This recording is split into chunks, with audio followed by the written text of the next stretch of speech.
It's a big jump. So that's why I say I will go first.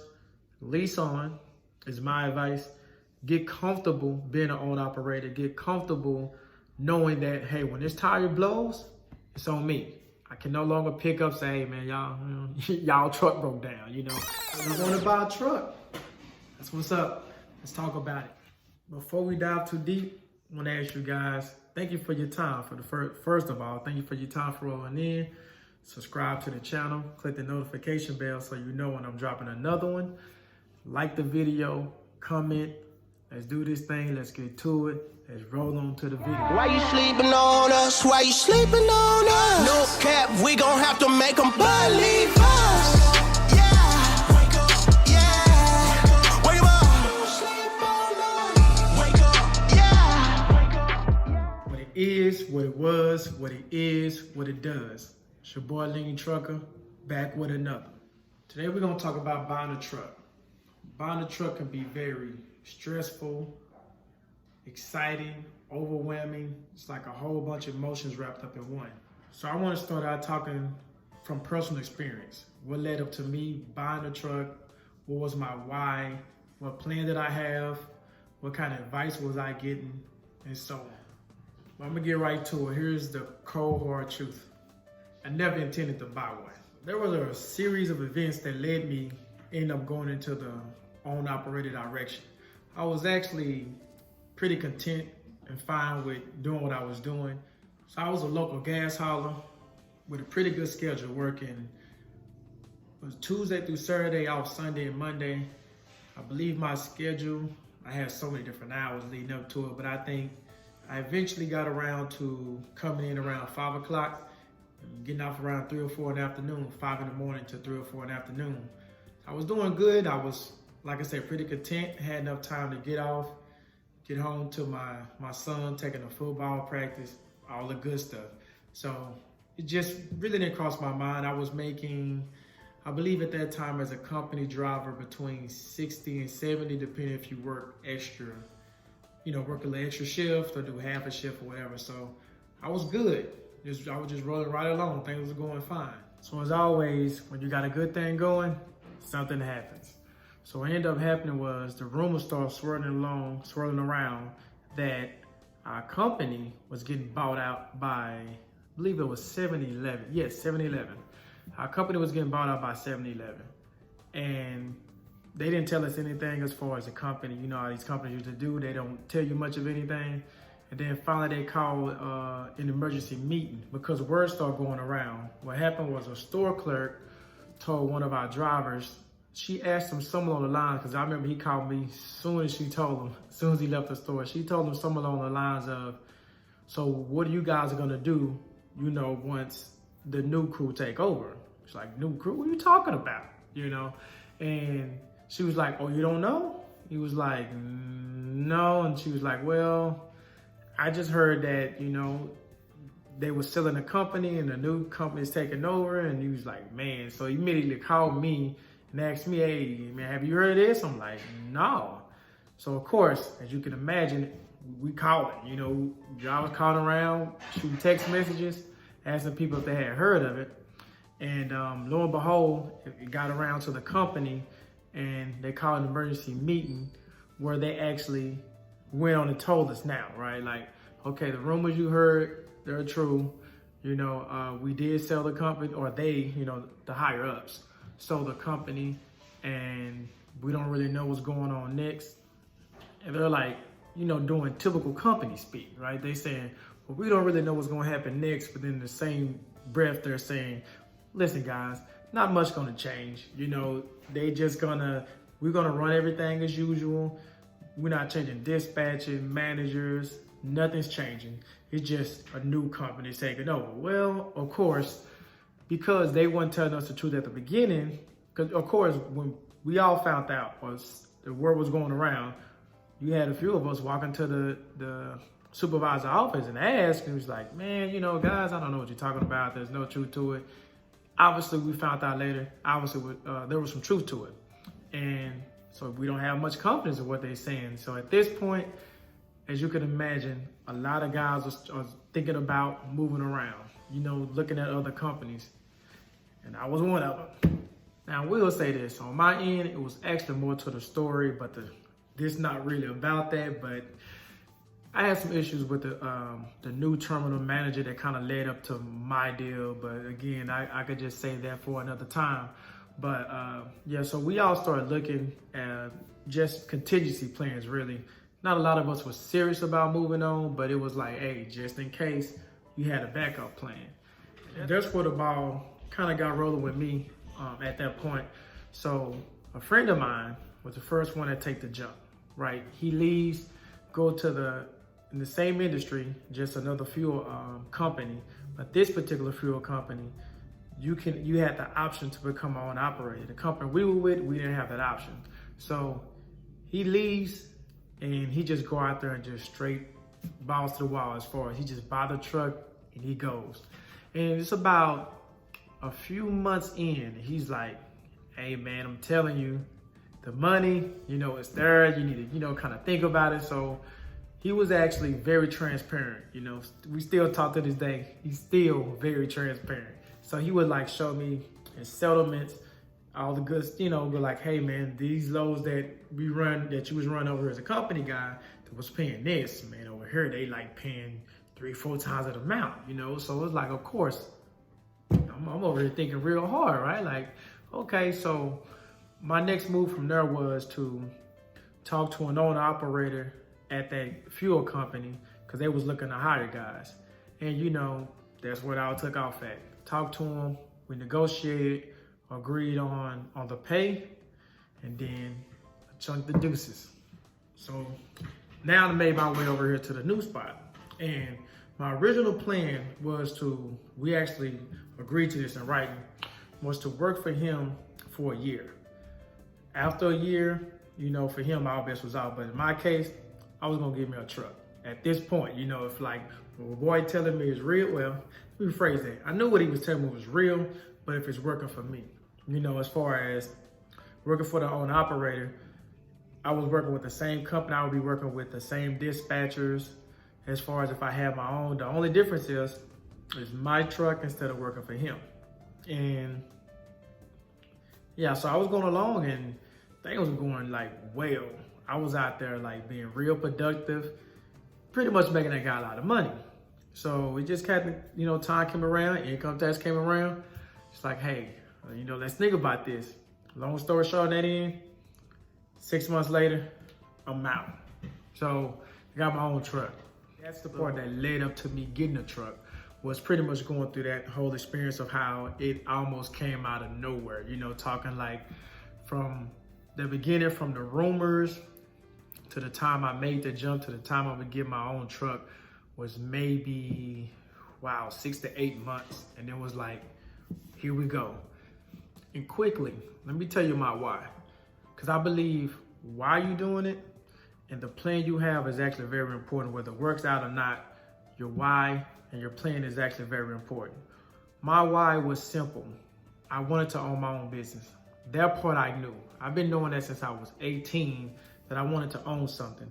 Didn't have any direction, any guidance. So I had no idea what I wanted to have, but I knew I wanted to own something. So that right there was the easy part as far as my why. I knew I wanted something. I knew I wanted to do well at it. And, get in a position where I can call my own shots. And my plan, again, was simple.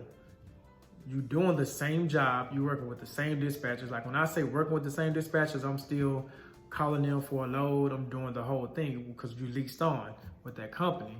But I'm doing everything. I'm actually at times taking the guy's truck to get PMs. Like I actually learned a lot from a great guy. But yeah, so it was like, hey, if you're gonna do this, you might as well just do this for yourself because you're doing the whole thing anyway. All right, so now I'm asking around for advice.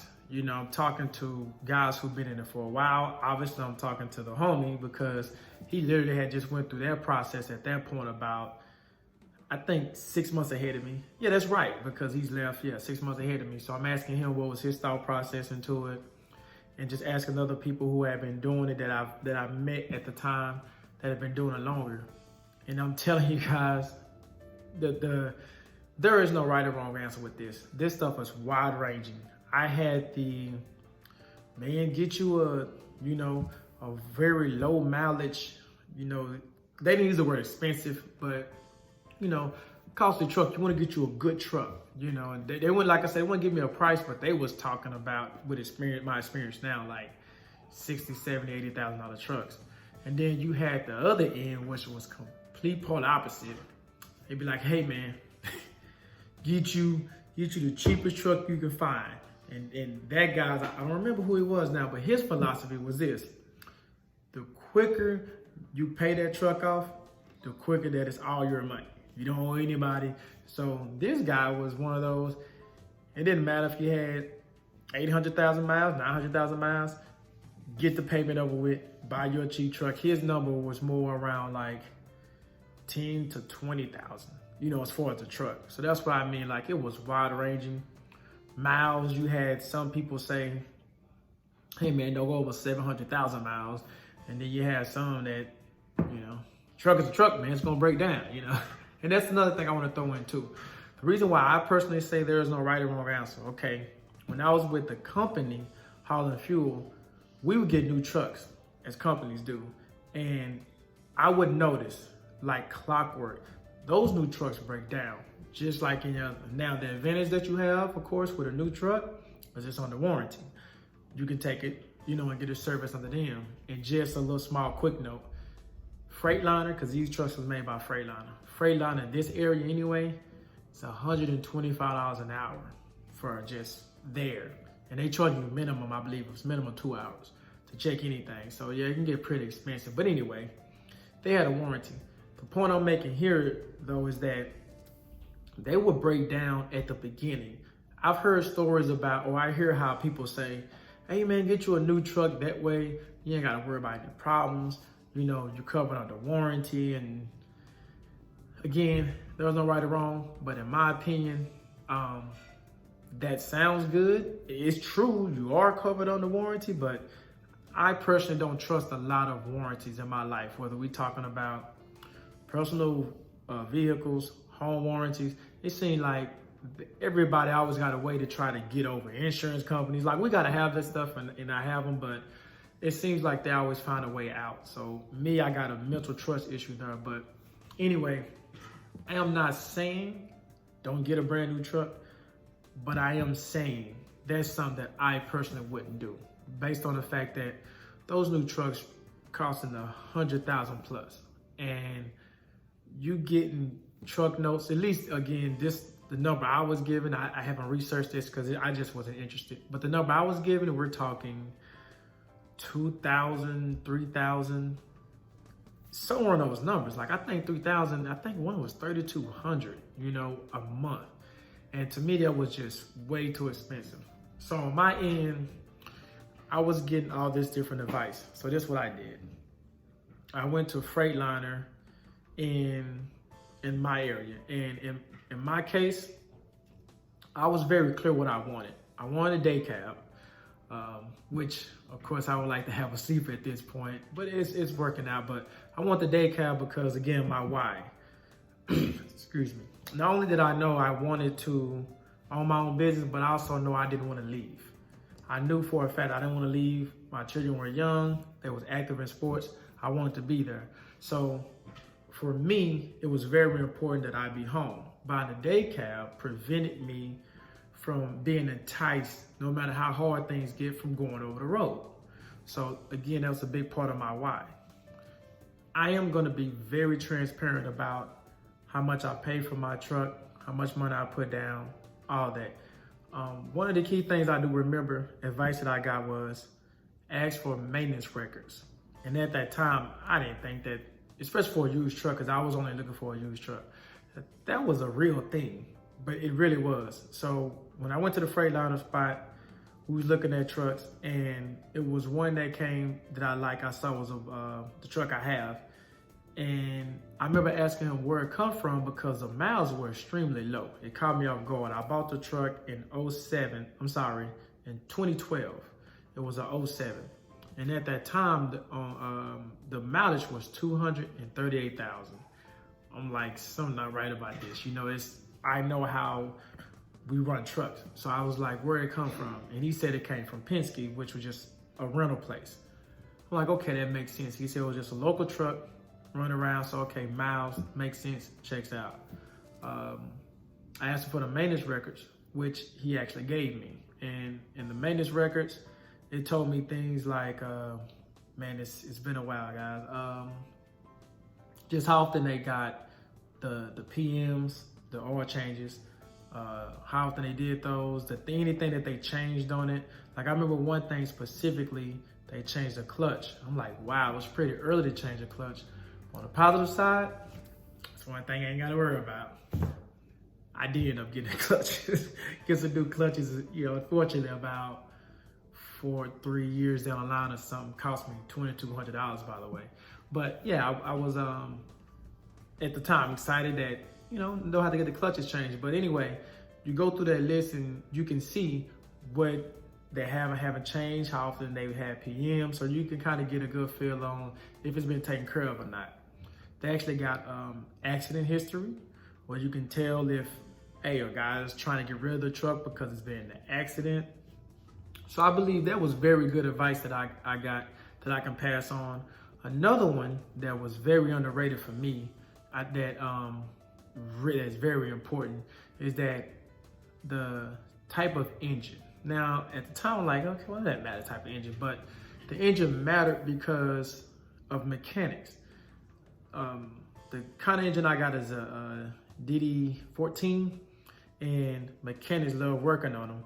What that means, that obviously that means I get better rates to replace parts than others. And then another thing is, I had a truck that was very common, which means I can get parts anywhere. I didn't have to just go to Freightliner.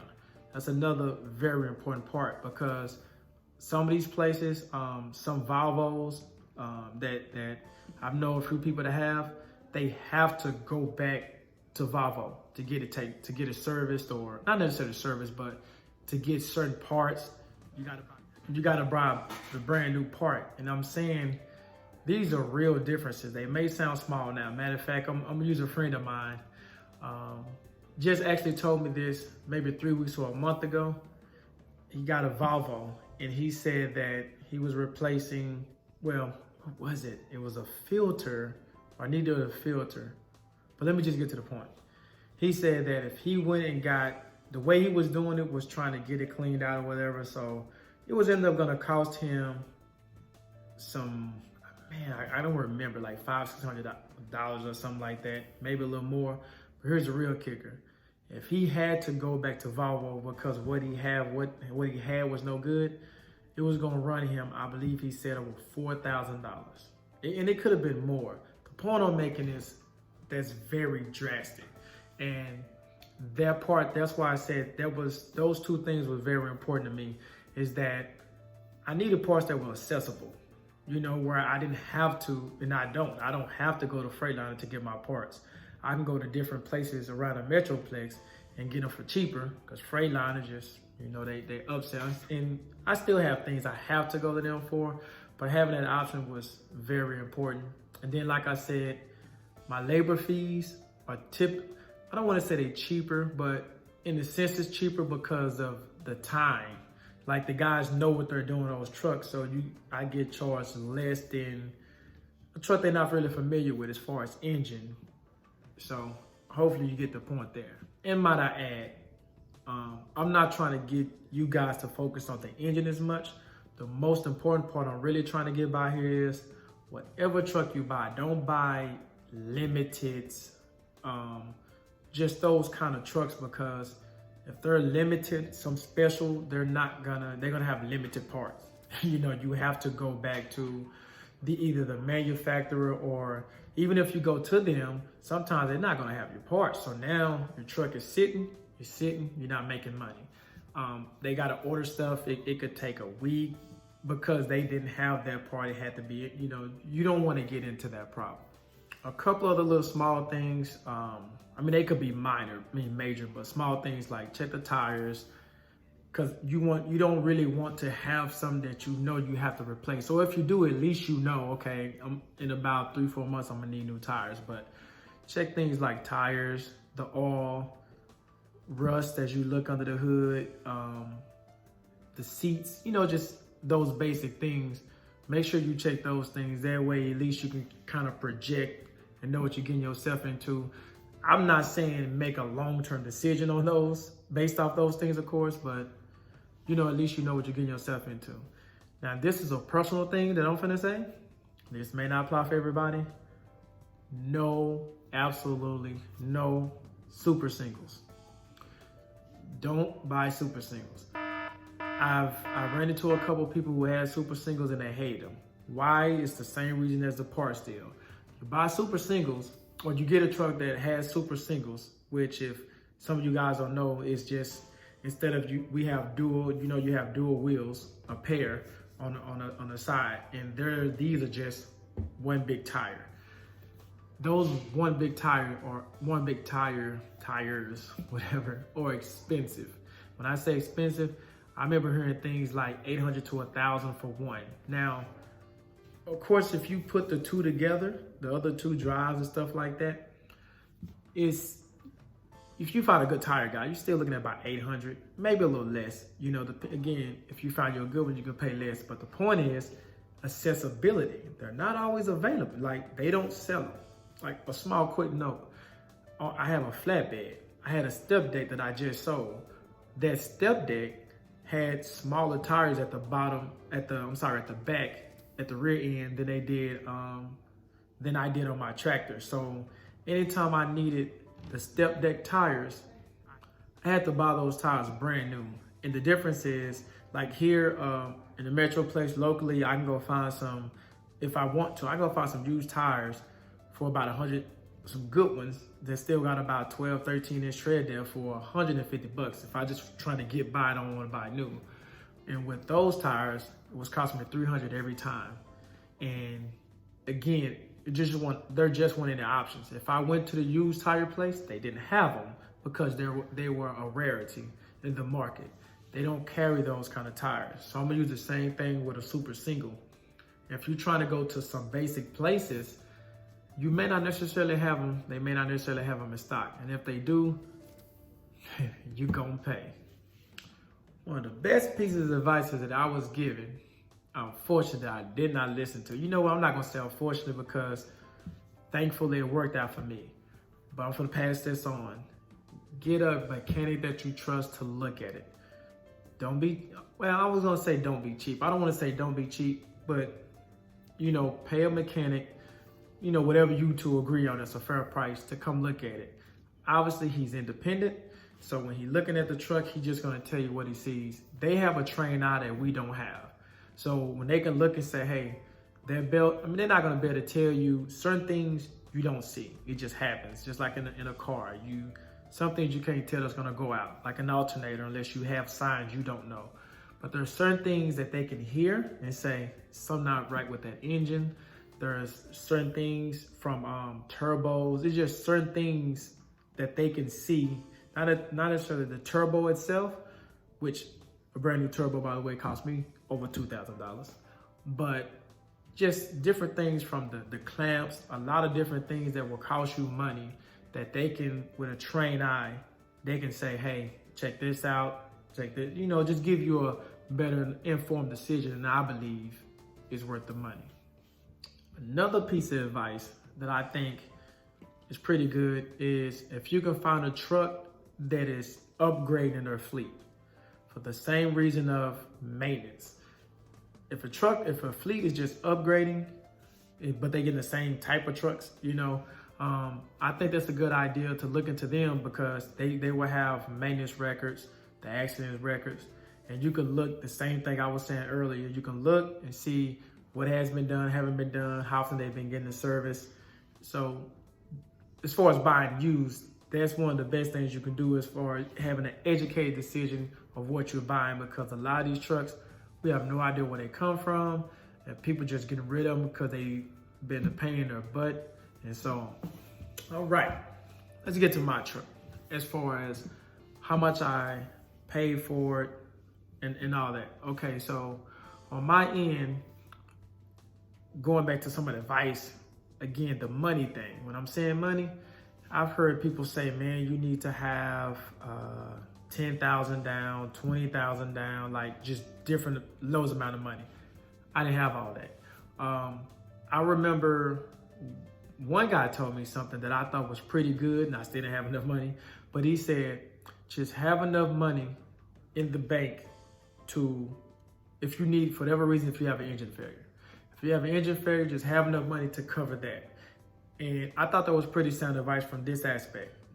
Chances are, you're not gonna have an engine failure. But if your engine failure, whatever your cost is, if it's 15 grand, I'm just gonna use that number. If you have 15 grand in the bank and your engine, obviously your engine don't fail, any other issue come along, you have the money to take care of those, because that's the most expensive part is your engine. So you're gonna have enough money to take care of some of the other things that happen, water pumps or whatever that may happen that goes along. So I thought that was pretty good as far as the financial end. On to back again to my truck. Okay, so on to the price of my truck. The unit itself was $47,500. I ended up putting down $5,000 for the truck, and then I also added in warranty. It was a 2-year warranty on the big three: the engine, the transmission, and the rear differential. I felt like I was just at peace. For me, it was a good decision. I felt like if I'm covered in those 3 areas, that I don't need a whole lot of money, saved up. I'm not telling you this was the best decision. It's just, again, thankfully it worked out for me. I just figured that, okay, I can take care of this. I'm leasing on to these people. I've worked, for 6 months for this other guy. I got a very good idea. Thanks to my friend, I had a very good, almost identical, but a very good idea of how much money I can truly expect. Between if you run these many loads, you can expect this much money. So between me knowing essentially, even though nothing guaranteed, how much money I was gonna have a week, I just took my chance and said, okay, because I think I may have, just full transparency, I may have had $9,000. That's all I had. So put half of that down on the down payment, and I just made a commitment to say, hey, as soon as I start getting paid, I'm just gonna save, and just get back in the green. Just get at least to where, like that one guy told me, I can afford an engine failure. So that was pretty much my plan on that end. So here's the thing. I'm trying to give as much information as I can to kind of go along with what I was saying earlier. There really is no right or wrong way to do things. I've seen guys go the extremely cheap route and pay cash for a $15,000, $18,000 truck, and it ran very well for them, did just fine. And I've seen the company I work for, brand new trucks, and it is like it was a lemon. It stayed in the shop. So I'm not here to tell you should get this type of truck, or, I'm not getting into the Freightliner, the Kenworth, just the whole, I'm not getting it because, again, it's a personal decision, personal preference, ride, comfort, I don't know. You just gotta find what fits your range, what you can afford, what makes sense. And again, going back to that plan, and I would like to throw this in as well. Just from my personal experience, leasing onto a carrier before getting my own authority, that was one of the best things I could have did, because had I went from straight company guy to own authority, man, I really think I would have sunk. It's a different world from company guy to own operator. Well, yeah, just own operator, even leased on, because you have to find a way, which I can make another video about, of how to separate being a company guy here and a business guy, own operator. But it's another step to go from leasing on to going on to being your own authority. And it, like I say, those steps, two or three steps are just drastic. So I actually recommend, if you're going from a company guy, lease on first. And the reason why I say this is because when you lease on, You have dispatchers, and I know some of you guys may say, I don't want a dispatcher, but just follow me for a second. You going down a familiar road as far as you still have dispatchers, you have a schedule, you have an expectation, depending on, of course, who you're leasing on with. So a lot of stuff is kind of in play for you that you don't have to worry about. On top of the expenses changes. You know, when I was leasing on with a company, I was paying $150 a month for insurance. I went to my own authority, I was paying $900 a month for insurance. Again, big jump, even down payment. There was no down payment with the leased on carrier. With own authority, it was a $3,500 down payment. So that's just one thing. It's a big jump. So that's why I say I will go first, lease on is my advice. Get comfortable being an owner operator. Get comfortable knowing that, hey, when this tire blows, it's on me. I can no longer pick up, say, hey man, y'all truck broke down. You know, something happens.